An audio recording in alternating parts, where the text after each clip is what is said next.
विद्यार्थियों, पिछली वीडियो के अंदर हमने वर्ण व्यवस्था की उत्पत्ति के संदर्भ में दैवीय उत्पत्ति संबंधी सिद्धांत तक चर्चा की थी।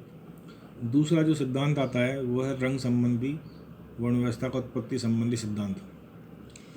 इस सिद्धांत के अनुसार 4 वर्णों की उत्पत्ति रंगों के आधार पर हुई। वर्ण का अर्थ रंग भी होता है, अतः वर्ण व्यवस्था के प्रादुर्भाव में रंगों का महत्व होना चाहिए। ऋग्वेद के प्रारंभ में वर्ण शब्द का प्रयोग रंग के संदर्भ में माना गया है। आर्यों का वर्ण श्वेत माना गया, व अनार्यों या दासों का वर्ण कृष्ण या श्याम वर्ण माना गया।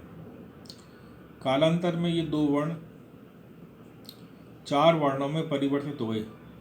4 वर्णों का रंग अलग अलग निर्धारित किया गया।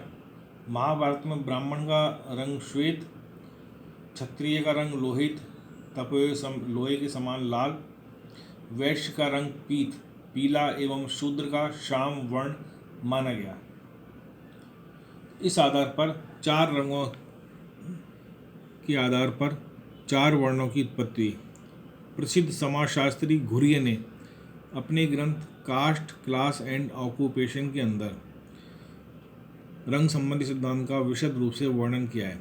उन्होंने भी इसी प्रकार 4 रंगों से 4 वर्णों की उत्पत्ति बताई। तो ये रंग के आधार पर जिस व्यक्ति का जो रंग था उसके आधार पर उसका वर्ण निर्धारित हुआ। तीसरा जो सिद्धांत आता है वो सिद्धांत है जन्म संबंधी सिद्धांत। जन्म संबंधी सिद्धांत ये प्रारंभ के अंदर जो वर्ण व्यवस्था स्थापित हुई, बाद में ऋग्वेदिक काल के उपरांत जो व्यक्ति जिस वर्ण के अंदर जन्म लेने लगा उसी के आधार पर उसका जन्म वो वर्ण निर्धारित किया जाने लगा। और इस प्रकार जो प्रारंभिक जो सिद्धांत था वो जन्म पर आधारित हो गया।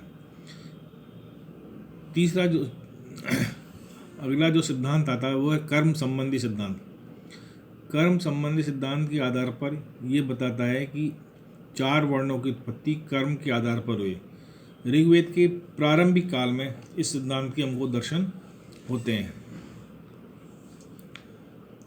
ऋग्वेद में एक स्थान पर एक मंत्र आता है जिसका अर्थ है कि मैं मंत्र रचेता हूँ, मेरे पिता चिकित्सक और मेरी माता चक्की से अनाज पीसने वाली।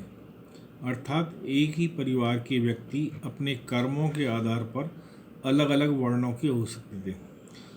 अर्थात उनका जो कर्म थे वो उनके वर्ण को निर्धारित करते थे। इसलिए ये सिद्धांत प्रारंभ के अंदर काफ़ी प्रचलित रहा, लेकिन धीरे धीरे ये इस सिद्धांत ये कर्म संबंधी जो सिद्धांत था धीरे धीरे ये जन्म संबंधी सिद्धांत के अंदर परिवर्तित होता चला गया।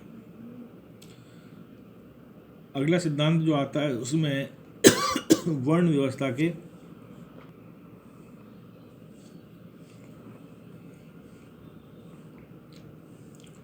वर्ण व्यवस्था के कर्म संबंधी सिद्धांत में एक बात और कहना चाहूँगा कि कर्म संबंधी सिद्धांत का उल्लेख जैसे गीता के अंदर भी हुआ है। गीता में श्री कृष्ण अर्जुन से कहते हैं कि मैंने 4 वर्णों को गुण और कर्म के आधार पर अपने अंदर से उत्पन्न किया है। अर्थात जो व्यक्ति जिस प्रकार का कर्म करता है उसी के आधार पर उसका वर्ण मैंने निर्धारित किया है।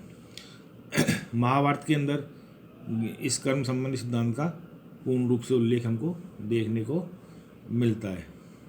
अगला जो सिद्धांत आता है वो है गुण संबंधी सिद्धांत।